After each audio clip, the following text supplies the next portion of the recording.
Hello everyone, तो फिर से आपका एक बार स्वागत है पेपर सॉल्यूशन की इस वीडियो में। बच्चों, इससे पहले की वीडियो में हम 1 से लेकर 60 तक के फिजिक्स और केमिस्ट्री के क्वेश्चनों को सॉल्व कर चुके हैं। इस वीडियो में बच्चों हम 60 से आगे के 60 से 100 तक के जो हमारे मैथ के क्वेश्चंस हैं उनको सॉल्व करने वाले हैं। ये 3 अगस्त 2025 का पेपर है जो कि सुपर 100 एग्जाम JEE का है। तो चलिए बच्चों, आपको मैं फटाफट से आंसर बता देता हूँ।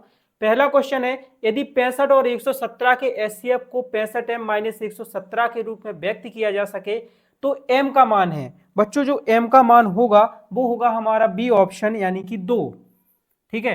इसके बाद 62 क्वेश्चन, यदि अल्फा और बीटा बहुपद A X square plus B X plus C के शून्यंक हो तो alpha square plus beta square का मान क्या होगा। तो इसका बेटा जो मान होगा वो होगा बी स्क्वायर माइनस का 2ac अपॉन में ए स्क्वायर यानी कि बी ऑप्शन। 63 है, रैखिक समीकरणों के एक युग्म x प्लस 2y बराबर 5 और 3x प्लस 12y बराबर 10 का। तो बेटा इसका जो हल होगा वो एक अद्वितीय हल होगा। ठीक है, क्योंकि इसमें क्या होगा बेटा, a1 बटे में a2 हमारा बराबर नहीं होगा किसके, b1 बटे में b2 के।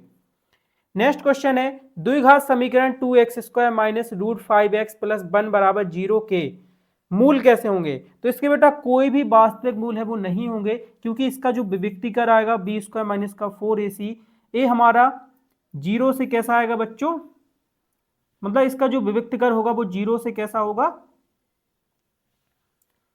बराबर होगा, 0 के बराबर होगा, है ना। तो इस वजह से ये इसका आंसर हो जाएगा। चलिए आगे देखते हैं।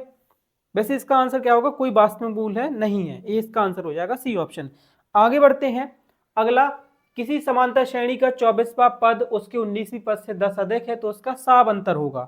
इसका बच्चों हमें क्या बताना है, इसका हमें साब अंतर बताना है, तो इसका आंसर होगा बी ऑप्शन 2। 66 क्वेश्चन की बात करें तो 66 का जो आंसर होगा वो हो जाएगा हमारा ए बटे में ई डी बराबर में हो जाएगा बी एफ अपॉन में एफ सी के। फिर है 67, बिंदु माइनस T5 की बाई अक्ष से दूरी k है तो k का मान बताइए। 67 में हमें k का मान बताना था, k का मान बच्चों हमारा 3 हो जाएगा। अगला आगे बढ़ते हैं, अगला क्वेश्चन देखते हैं।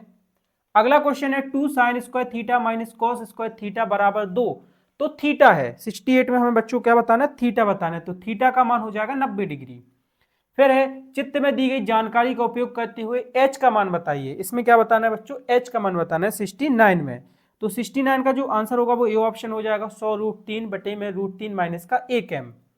ठीक है, मीटर, ये इसका आंसर हो जाएगा। फिर है क्वेश्चन नंबर 70, और 70 का जो आंसर होगा वो होगा बेटा वृत्त की परिधि पर, है ना। क्या आंसर होगा इसका, बी ऑप्शन हो जाएगा वृत्त की परिधि पर। क्वेश्चन नंबर 71 की बात करें तो 71 क्वेश्चन में एक वर्ग दिया गया है जो कि वृत्त के अंदर है और हमें बताना है कि वर्ग की भुजा क्या है ना। तो वर्ग की जो भुजा होगी वो 50 रूट 2 बटे में पाई सेंटीमीटर होगी। 72 क्वेश्चन में एक कागज की आयताकार सीट को मोड़कर 40 सेंटीमीटर ऊंचाई का एक बेलन बनाया गया है। तो बच्चों इसमें हमें बेलन की त्रिज्या बतानी है। बेलन की त्रिज्या क्या हो जाएगी, 3.5 सेंटीमीटर हो जाएगी। 73 क्वेश्चन का बेटा जो आंसर है वो है हमारा बी ऑप्शन माध्यिका। आंसर क्या हो जाएगा इसका, माध्यिका, बी ऑप्शन करेक्ट आंसर हो जाएगा। आगे बढ़ते हैं, 74 क्वेश्चन को सॉल्व करते हैं। 74 क्वेश्चन में दिए ये नंबर दिए गए हैं और हमें इसमें से उसका औसत होने की प्रायिकता बतानी है। ठीक है, 74, तो इसका जो आंसर होगा वो डी ऑप्शन होगा 3/10। अगला बच्चों क्वेश्चन है क्वेश्चन नंबर 70। एक कथन ए और उसके बाद एक कारण आर दिया गया, इस तरीके का एक क्वेश्चन है। ठीक है, तो हमें 75 क्वेश्चन का आंसर है वो बच्चों बताना है। 75 का जो आंसर है वो ए ऑप्शन है, ए और आर दोनों सत्य हैं और आर ए की सही व्याख्या है वो करता है। ठीक है, ये हो जाएगा। इसके बाद अगला जो क्वेश्चन है वो 76 है। 76 का जो आंसर है वो डी ऑप्शन है, एक्स स्क्वायर माइनस का 3x माइनस का 4। आगे बढ़ते हैं बच्चों, अगला क्वेश्चन देखते हैं। 77 रेखाएं एल और एम द्वारा निरूपित रैखिक समीकरण युग्म है। तो इस 77 क्वेश्चन का जो आंसर होगा वो हमारा ए ऑप्शन हो जाएगा, एक अद्वितीय हल के संगत है ना। नेक्स्ट क्वेश्चन है बच्चों, यदि समीकरण A X square plus B X plus C बराबर 0 के मूल बराबर हैं तो क्वेश्चन नंबर 78 का जो आंसर होगा वो हमारा डी ऑप्शन हो जाएगा, बी स्क्वायर अपॉन में 4a। फिर है 79, एक ठेकेदार द्वारा एक सड़क परियोजना के लिए 5 मजदूरों को नियुक्त करता है। वह प्रत्येक महीने मजदूरों की संख्या में 3 की वृद्धि करने का निर्णय लेता है। यदि परियोजना 10 महीनों तक चलती है तो पूरी परियोजना की अवधि में कुल कार्यरत रहे मजदूरों की संख्या। 79 का जो आंसर होगा वो सी ऑप्शन होगा 185। आगे बढ़ते हैं बच्चों, अगला क्वेश्चन 80 क्वेश्चन है, ये त्रिकोणमिति का क्वेश्चन था और इसका बच्चों जो आंसर है वो हमारा सी ऑप्शन है, 3 मीटर। 81 की हम बात करें तो 81 का जो आंसर है बच्चों वो हमारा ए ऑप्शन है 6 और 3। 82 का जो आंसर है बच्चों वो बी ऑप्शन है एक्स वाई। आगे बढ़ते हैं अगला क्वेश्चन 83 देखते हैं। तो 83 का जो आंसर है बच्चों वो सी ऑप्शन है 45 डिग्री। आई थिंक इसका 45 नहीं होगा, हाँ इसका 45 होगा, सी ऑप्शन। 84 की बात करें तो 84 का जो आंसर होगा वो हमारा ए ऑप्शन होगा 100। 85 का बच्चों जो आंसर होगा वो भी हमारा ए ऑप्शन होगा 3 पाई। आगे बढ़ते हैं 86 क्वेश्चन को देखते हैं। एक मिनट, 86 क्वेश्चन है। तो 86 क्वेश्चन का जो आंसर होगा वो हमारा सी ऑप्शन होगा एस अपॉन में सी। 87 की बात करें तो बच्चों 87 का जो आंसर होगा वो बी ऑप्शन होगा 6/13। 88 पर आ गए हैं, 87 का बी ऑप्शन है 136। ठीक है, 88 का आंसर जो होगा बच्चों वो हमारा बी ऑप्शन होगा 6/13।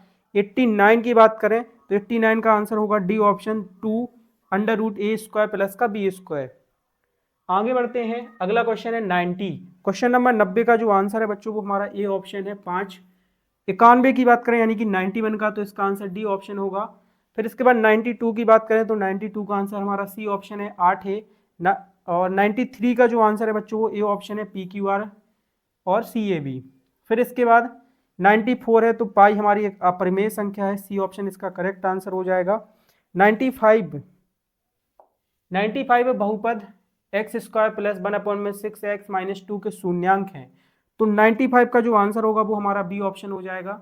96 का जो आंसर है बच्चों वो हमारा डी ऑप्शन है 55/3। 97 का जो आंसर है वो ए ऑप्शन है, पी हमेशा ए को विभाजित करता है। अगला जो बच्चों क्वेश्चन है वो 98 है और 98 का जो आंसर है वो हमारा ए ऑप्शन है 52।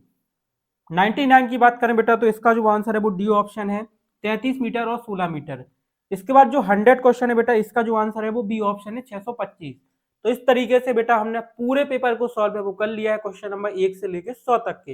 हो सकता है बच्चों किसी क्वेश्चन में हमसे मिस्टेक हो गई हो तो उसका आंसर आप हमें कमेंट सेक्शन में जरूर बताना, और आप ये जरूर बताना कि आपके इस पेपर में कितने मार्क्स हैं वो आ रहे हैं। ठीक है, पूरा पेपर आपने मिला लिया है तो अब आप मुझे कमेंट सेक्शन में बताइएगा कि आपके कितने नंबर आ रहे हैं।